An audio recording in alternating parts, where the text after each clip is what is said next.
be 10 years tomorrow that the Sydney Olympics began with the opening ceremony at Homebush Stadium. It was one of the nation's proudest moments, and like all other Australians, I sat there glued to the screen for 16 days.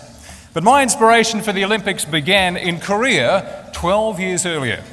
In Year 7 at Blackwood Primary, I remember screaming with the rest of the class when Duncan Armstrong claimed one of only 3 gold medals won by Australia at the Seoul Olympics in 1988. Coached by the lovable larrikin Laurie Lawrence, Duncan's success in the pool led him to become Young Australian of the Year and honoured with the Order of Australia Medal. Today, Duncan is a specialist commentator on Fox Sports and prefers time out of the pool investing in other people and swim coaching with long-term partner Telstra. Before he comes and shares with us, let's revisit the moment Duncan Armstrong broke the 200 metres freestyle world record to win Australia's 100th medal in Olympic competition. Ladies and gentlemen, in lane 6, representing Australia, Duncan Armstrong.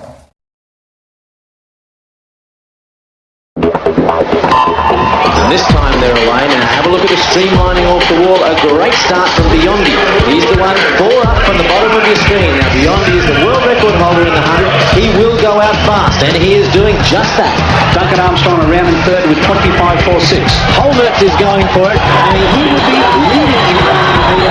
Anders Holmertz from Sweden will go over with Matt Biondi. Over in third spot is Duncan Armstrong. Then across to Michael Gross. That's Biondi. Now bear in mind, Armstrong had the fastest last lap in the heats yesterday. This is looking enormous. Oh, I can't stand it. 30 metres out. Armstrong is in the lead. Biondi is going. It's back over Holman. He can't hang on. Armstrong, Australia, the European gold medal. Oh my God. On the induction. Come on.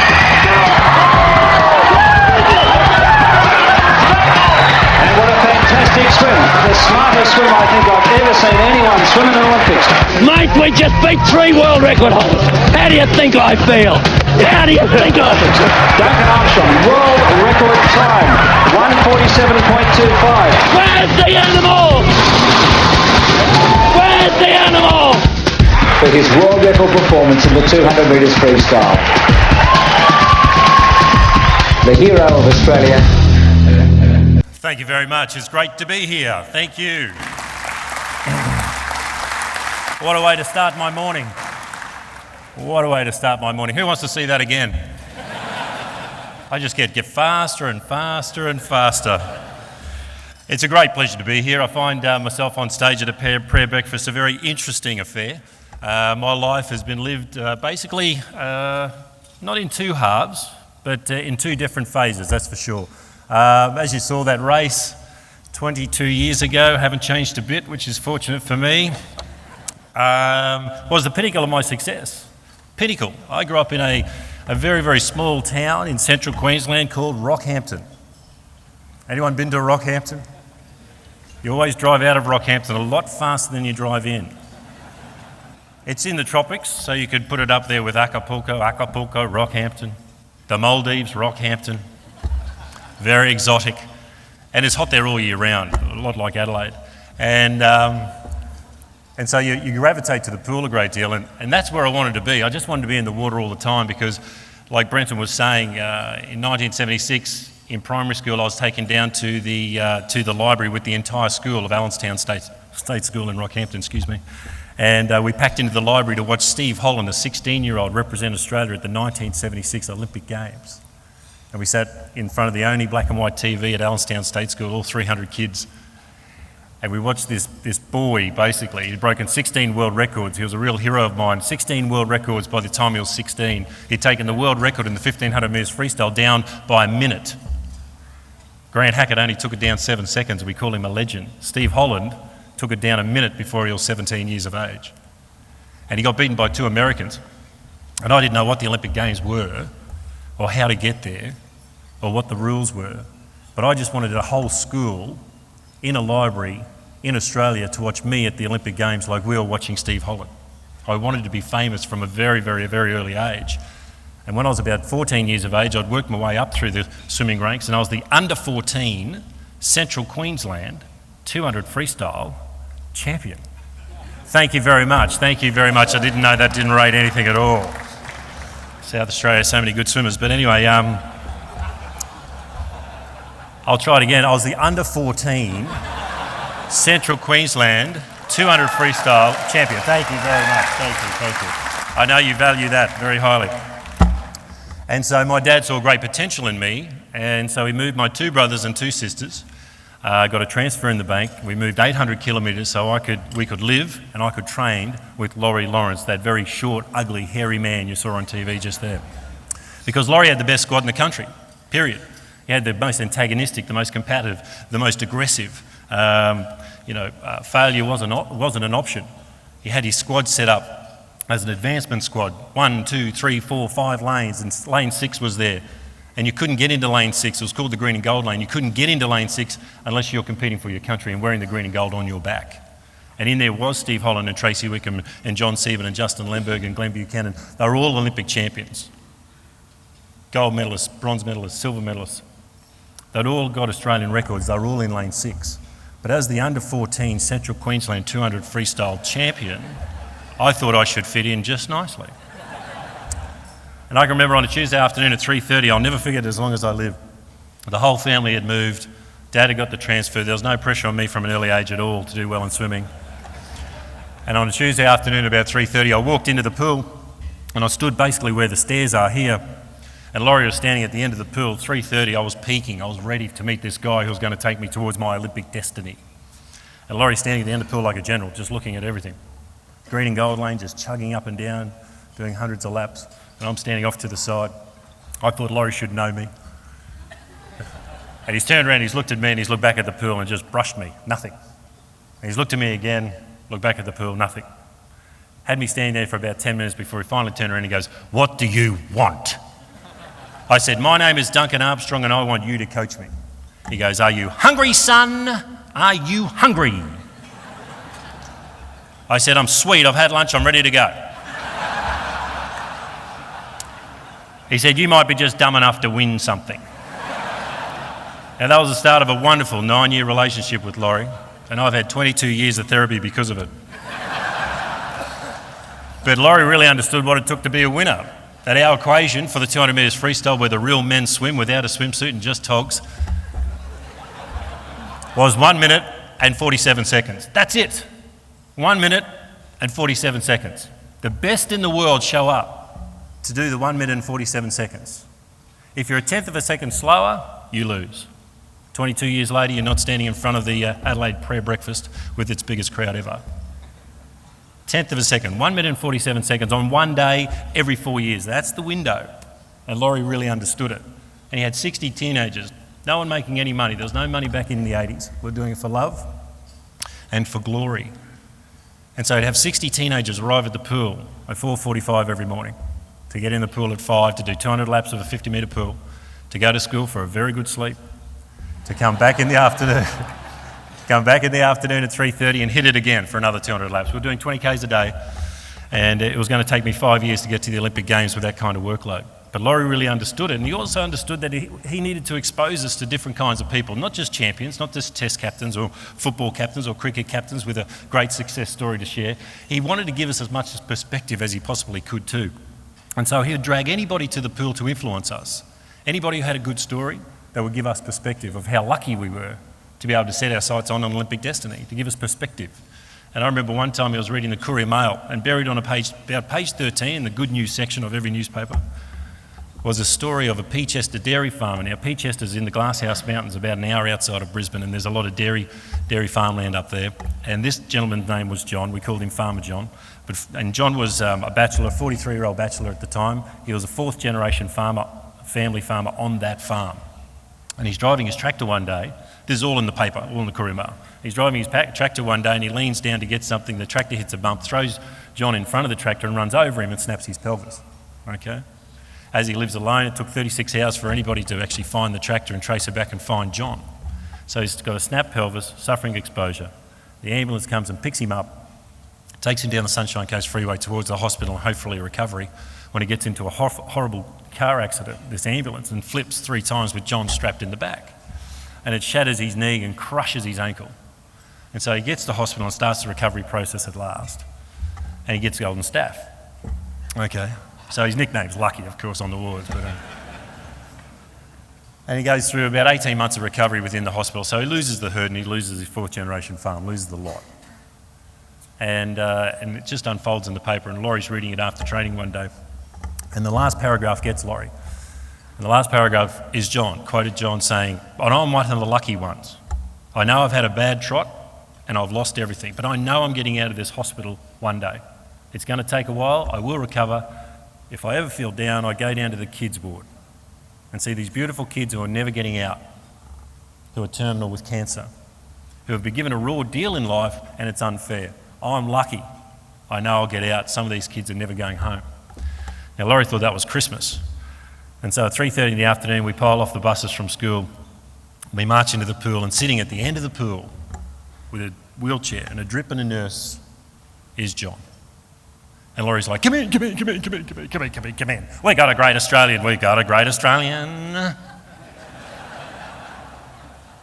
Coming closer. So all us teenagers all gather around John's wheelchair. We're right up close to him. He goes, kids, this is John. Slap. Tell him, John. And so John unfolds this story of woe.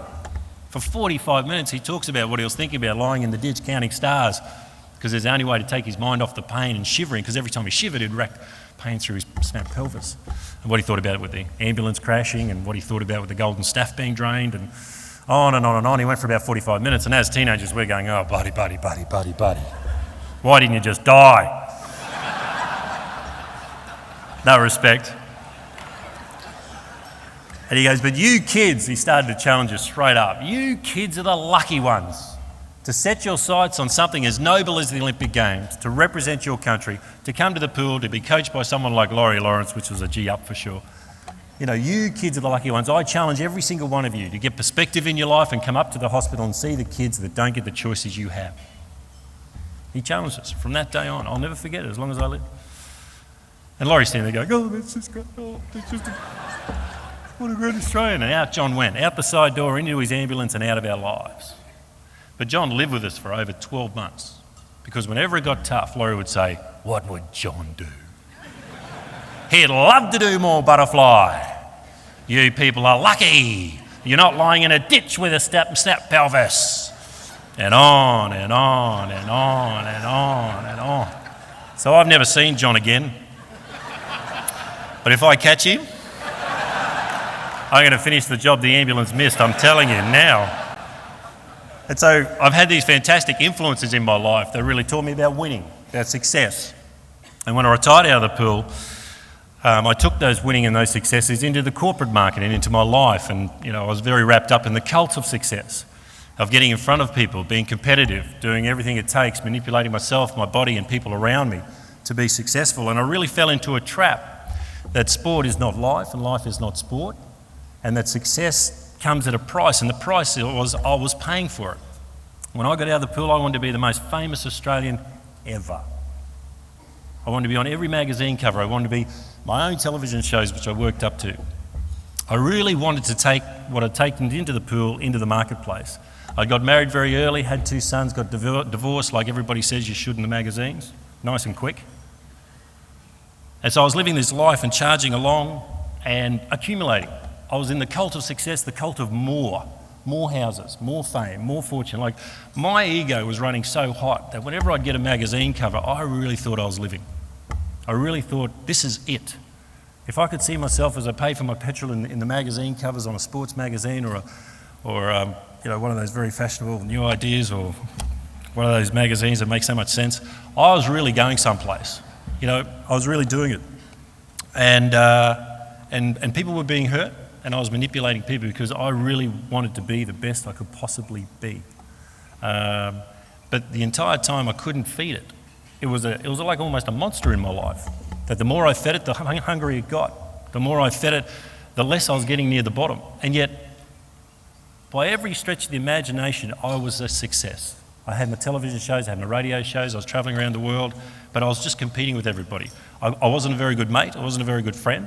My MO, my method of mateship was this.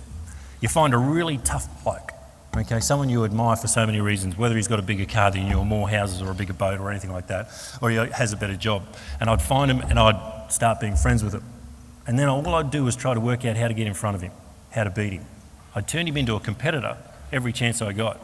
Unfortunately, women didn't count, so it was only blokes. So that's how far gone I was. I was just completely into the cult of more until I ran into this very, very strong bloke. His name is Ian. He's a mate of mine, and I'm very proud to say he's a mate of mine. We call him Biggie. He used to be a cage fighter, okay, so pretty good competitor to wind up with. And so Biggie had more than me, just a little bit more. That made me super competitive. And I took him on and I circled around him because I couldn't get on top of him because he had this quiet strength about him. And I couldn't deconstruct what made him so strong in the moment. Loved his wife, had a wonderful job, people liked him and everything like. He was everything that I wanted in a competitor, in a mate, the way I was looking at it. But I couldn't really work him out, so I'd circled around him for about 6 months, and he's looking at me and just watching me, okay? Watching me, knew what was going on, and was just very, very nice about it and held my space for me. Until I finally go, mate, what is it about you? He goes, what do you mean? He goes, where do you get your strength from? He's looked at me right in the eye and he said, I go to church. And I could not stop laughing. Okay, because church to me was weddings and funerals. Okay? That's the only time you attended church. People who went to church lived by a rule book that I didn't want to live by. They were missing out on all the fun if you went to church. And then I circled around Biggie for about 3 more months. And finally he's looked at me and goes, why don't you just give up and come to church with me? I go, as if. Another month went by with the circling. Okay. I go, okay, let's go. Now Biggie went to an AAG Happy Clapper church with the karaoke board and everything like that. And I took my girlfriend Rebecca, who's now my wife. Becky and I went, and we were so smart. We'd been together 8 years. We were never getting married. We didn't need marriage. Marriage, joke. What do you need marriage for? We don't need a piece of paper. We're so clever. And so we walk into church, and Becky was ready. Like, she was really ready for a change because we were getting nowhere, really. You know, we were accumulating a lot of things, but we were desperately unhappy in our hearts. But we wouldn't admit that.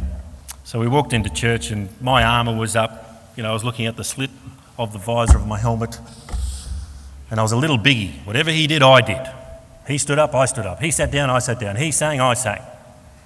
My wife's sitting there and she's having this moment because Jesus has met her at the door. He didn't meet me at the door. I couldn't meet anybody at the door. And so I'm sitting there and I'm watching Biggie out the corner of my eye, sitting up there, and I'm laughing at everybody. Because with happy clappers, they get into the moment, mate. I'm telling you, AAG, they're clapping away and hallelujah, they're into it. They've got a strong relationship with God, and I was making fun of it like crazy. I'm going, oh, look at this guy, look at her. My wife's going, shut up. Would you leave me alone? She's having this moment. I'm looking at her going, what's wrong with you? And that was the first time, and I walked out there and it didn't even touch the sides. It was completely Teflon. I was so stuck in my own ego and everything like that. And that was the third time I went to church about 6 weeks later that God was waiting. And I've walked in and I'm going, oh, here we go again. I've stood in my seat, off to the side, a little bit of coverage, nowhere near the front. And the first song comes up on the karaoke board, and mate, he's ready. And I'm like, this thing just hits me. And I just start crying. Now, crying wasn't in the whole makeup, okay? My wife had never seen me cry in 8 years. But I'm having this moment. I can't even remember the song. It really didn't matter. But I'm having this moment. I'm sitting there going, what is going on? This is not where I want to be. I'm out of control for the first time probably in my life. This is not me running it all of a sudden, and it's just freaking me out. But I'm crying. And I'm a blubberer, not a weeper. Okay, so I'm... My wife's looking at me going, just rubbing my back. Doesn't know what to do. I've scared her already. I've only been to church 3 times. And I'm sitting there going, no, you don't know what's going on. I really got to leave. She goes, just hang in there. And it got worse and worse and worse and worse. And that was the start. That's when I met Jesus Christ. It cracks me up even today. So I'm a weeper. I'm finally turning into a weeper, I'm sure. We'll test it out. But anyway, I started a relationship with Jesus that day. And I cried for an entire year. Now, the way I lived my life then was, this is very confronting. You know, men do not cry. And so I'm blubbering and weeping, and as a public speaker, people would ask me to come and speak about my faith, my newfound faith, everything like that. I'd get up and say, hey, it's great to be here. My ego was just being shredded, thrown away. So I got into some clever reading. To combat this and get back into control, I got into some clever reading like the Da Vinci Code and Templar Knights and Holy Blood, Holy Grail and all these very, very clever people who want to standardise Jesus Christ into a man's form, okay? Make him more usable, make him more controllable. That was perfect for me and my intellect. Meanwhile, my heart is just getting crushed by Jesus and the relationship with Jesus, and I'd cry and I'd carry on and go on, and we joined a small group and they handed me my first Bible, which was a beautiful gift, a wonderful gift. You give someone a Bible, you really mean something to them. And so they give me this Bible and they said, have a read of that. I'm like, yeah, all right, no worries. It was only the New Testament. It wasn't the old blood, guts and gore of the Old Testament. It was only the New Testament. And so they've given me this Bible and I started reading it, and I'm a reader. I love reading. So I'm right into it. I'm motivated. I'm crying about it. So I'm reading it. Read the first gospel, pretty interesting, not bad, good story. Start the second one, I've read this before. Start the third one, hey. By the time I got to the fourth one, I was so angry. I've walked into my small group the next week and go, has anyone read this? They said, yes. I go, why didn't anyone tell me it's the same story 4 times? What are we trying to get? That we couldn't get the first gospel. They go, you didn't start reading at the front, did you? And I'm like, well... So the Bible was a great mystery to me in the early days, and none of it made sense. The Bible's the most intimidating document you can ever start on, okay? It has got the most love, the most relationship. It's all about people exactly like us, all the way through time, getting it horribly, horribly wrong, getting Jesus alongside us as our coach, brother, mentor, father, whatever you want to use, and then getting it horribly, horribly right. Okay, it's a wonderful book. It's like a muscle. You've got to work it. The first time you go to the gym, you pick up the weights, you don't know what you're doing, but you're not fit. Same as the Bible. First time you pick it up, you have a read, you're not fit for it.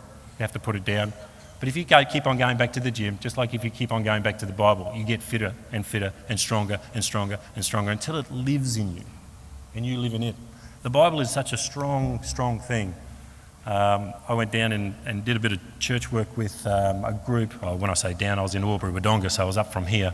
I went up to Albury-Wodonga from here, and they were doing a church thing, and the church there run a rehabilitation house for men on drugs and substance abuse. And they do a fantastic job, no government money, they just run it themselves, and they transform lives 50 men at a time, go through the program, and they really are doing some wonderful work. And I got there and I went to the church, and this young man was talking at church. His name was Dan, and he'd just recovered from drugs, but he'd put the whole church through the ringer. He'd basically broken into almost every single house in the church looking for drugs and valuables to sell drugs and buy drugs. And so everybody was jaded with Dan. Everyone was spent. Everyone was cynical. And he's standing up there, and I'm new to the church, so I don't know Dan at all. And he's standing up there and he goes, I've got it this time, I've got it this time. And everyone's sitting there going, yeah, we'll see, we'll see. And the pastor asked him, where do you think you see yourself in 5 years? And Dan said the most wonderful thing.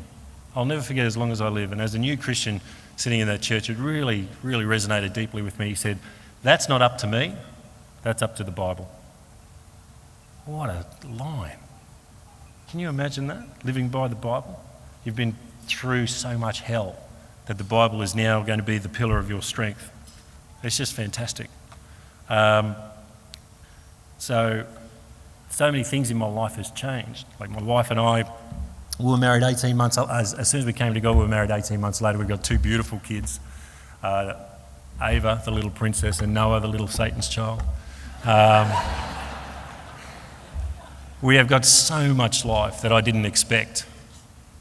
I can talk to so many people about depth and meaning. I can enjoy people's company. My life has been completely transformed simply through relationship with Jesus Christ.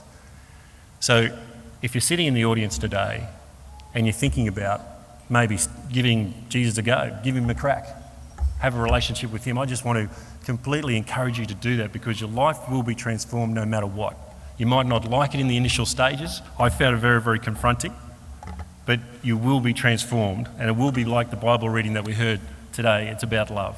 And love is something that I never talked about in 35 years, up until my 35th birthday. Love was something that I didn't want to really talk about because I thought it was wishy-washy and sad, okay, people depending on love. But that's what Jesus Christ has for us. He doesn't know how to disappoint us in relationship. It's not in his makeup. And so if you are thinking about having a crack at Jesus, I just want to fully bless you and pray into that you do give him a go, because your life will take off in so many different directions that you can't expect, because the moment you try to box him in, control him, he's going to surprise you, fascinate you, and put you into areas that you never dreamed you could possibly be. I thought I was a winner in life up until I met Jesus Christ, okay? I thought I had it all figured out. The cars, the boats, the belongings, the holidays, the fame, the fortune, the parties, the VIP, the velvet rope, the red carpet. I thought I had it all figured out, that in this life I was a super duper success until I met Jesus Christ, and I thought, and it brought to me how pathetic the chase was for all of those things. They're nice, but it's not life. Life with Jesus Christ is. I thank you very much for coming along and letting me share with you, and I just pray that you too find Jesus Christ in your life and can start a great relationship and have a great life. God bless you. Thank you very much.